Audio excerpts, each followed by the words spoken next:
എല്ലാ PSC ഉദ്യോഗാർത്ഥികളെയും നമ്മുടെ പുതിയൊരു റിവിഷൻ ക്ലാസ്സിലേക്ക് സ്വാഗതം ചെയ്യുന്നു. മലയാളത്തിൻ്റെ 40ാമത്തെ സിലബസ് വൈസ് റിവിഷൻ ക്ലാസ് ആണ് ഇന്ന് നമ്മൾ റിവൈസ് ചെയ്യാൻ പോകുന്നത്.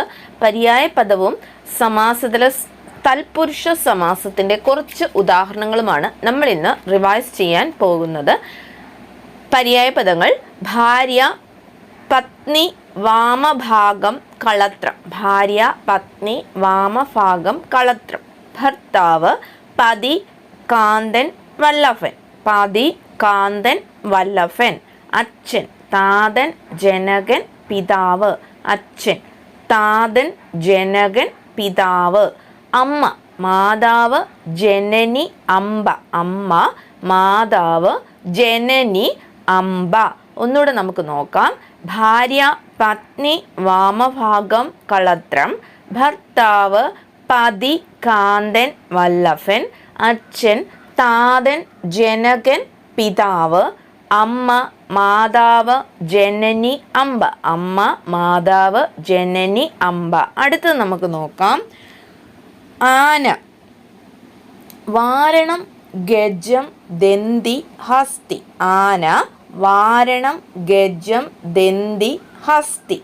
അടുത്തത് വഴി: മാർഗം, പന്ഥാവ്, പാത. വഴി, മാർഗം, പന്ഥാവ്, പാത. അടുത്തത് സൂര്യൻ: സൂര്യൻ, ആദിത്യൻ, രവി, ദിവാകരൻ. സൂര്യൻ, ആദിത്യൻ, രവി, ദിവാകരൻ. സൂര്യൻ, ആദിത്യൻ, രവി, ദിവാകരൻ. വേഗം: ശീക്രം, ക്ഷിപ്രം, ഛടുതി. വേഗം, ശീക്രം, ക്ഷിപ്രം, ഛടുതി. ഒന്നുകൂടെ നോക്കിയാലോ. ആന, വാരണം, ഗജം, ദന്തി, ഹസ്തി. വഴി: മാർഗം, പന്ഥാവ്, പാത. സൂര്യൻ, ആദിത്യൻ, രവി, ദിവാകരൻ. വേഗം, ശീക്രം, ക്ഷിപ്രം, ഛടുതി. അടുത്ത സമാസമാണ്. സമാസത്തിൽ തൽപുരുഷ സമാസത്തിൻ്റെ കുറച്ച് ഉദാഹരണങ്ങളും അത് വിഗ്രഹിച്ചെങ്ങനെയാണ് ആൻസർ എത്തുന്നതെന്ന് നമുക്ക് നോക്കാം. ദേശസ്നേഹം, ദേശത്തോടുള്ള സ്നേഹം. ദേശസ്നേഹം, ദേശത്തോടുള്ള സ്നേഹം. കൈമുട്ട്, കയ്യിലെ മുട്ട്. കൈമുട്ട്, കയ്യിലെ മുട്ട്. ശിക്ഷാവിധി, ശിക്ഷയുടെ വിധി. ശിക്ഷാവിധി, ശിക്ഷയുടെ വിധി. ഒന്നുകൂടെ നോക്കാം. ദേശസ്നേഹം, ദേശത്തോടുള്ള സ്നേഹം. കൈമുട്ട്, കയ്യിലെ മുട്ട്. ശിക്ഷാവിധി, ശിക്ഷയുടെ വിധി. ശിക്ഷാവിധി, ശിക്ഷയുടെ വിധി. നമ്മൾ സമാസത്തിൻ്റെ കുറേ ഉദാഹരണങ്ങൾ നമ്മൾ പഠിച്ചു പോകുന്നുണ്ട് നമ്മുടെ മലയാളം റിവിഷൻ ക്ലാസ്സിൽ. അപ്പോൾ തൽപുരുഷ സമാസത്തിൻ്റെ ഉദാഹരണങ്ങൾ നമ്മൾ കഴിഞ്ഞ 2 ദിവസമായിട്ട് നമ്മൾ പഠിച്ചു പോകുന്നുണ്ട്. ഇന്ന് അതിൻ്റെ ബാക്കിയാണ് നമ്മളിന്ന് പഠിക്കുന്നത്. കഥാസന്ദർഭം, കഥയിലെ സന്ദർഭം. കഥാസന്ദർഭം, കഥയിലെ സന്ദർഭം. മാങ്ങാക്കറി, മാങ്ങയാൽ കറി. മാങ്ങാക്കറി, മാങ്ങയാൽ കറി. ആത്മാവിഷ്കാരം, ആത്മാവിൻ്റെ ആവിഷ്കാരം.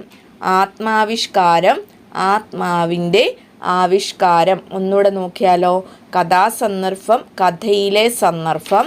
മാങ്ങാക്കറി, മാങ്ങയാൽ കറി. ആത്മാവിഷ്കാരം, ആത്മാവിൻ്റെ ആവിഷ്കാരം. അടുത്തതാണ് മുഖഭാവം, മുഖത്തിലെ ഭാവം. മുഖഭാവം, മുഖത്തിലെ ഭാവം. കുയിൽനാദം, കുയിലിൻ്റെ നാദം. കുയിൽനാദം, കുയിലിൻ്റെ നാദം. ചന്ദ്രകിരണം, ചന്ദ്രൻ്റെ കിരണം. ചന്ദ്രകിരണം, ചന്ദ്രൻ്റെ കിരണം. മുഖഭാവം, മുഖത്തിലെ ഭാവം. കുയിൽനാദം, കുയിലിൻ്റെ നാദം.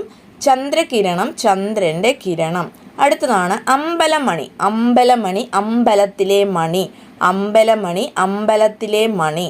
ആലാപന ശൈലി, ആലാപനത്തിൻ്റെ ശൈലി. ആലാപന ശൈലി, ആലാപനത്തിൻ്റെ ശൈലി. സൂര്യോദയം, സൂര്യൻ്റെ ഉദയം. സൂര്യോദയം, സൂര്യൻ്റെ ഉദയം. അമ്പലമണി, അമ്പലത്തിലെ മണി. ആലാപന ശൈലി, ആലാപനത്തിൻ്റെ ശൈലി. ആലാപന ശൈലി, ആലാപനത്തിൻ്റെ ശൈലി. സൂര്യോദയം, സൂര്യൻ്റെ ഉദയം. സമരായുധം, സമരത്തിനുള്ള ആയുധം. സമരായുധം, സമരത്തിനുള്ള ആയുധം. സമരായുധം, സമരത്തിനുള്ള ആയുധം. ജീവനാളം, ജീവൻ്റെ നാളം. ജീവനാളം, ജീവൻ്റെ നാളം. താമരത്തണ്ട്, താമരയുടെ തണ്ട്. താമരത്തണ്ട്, താമരയുടെ തണ്ട്.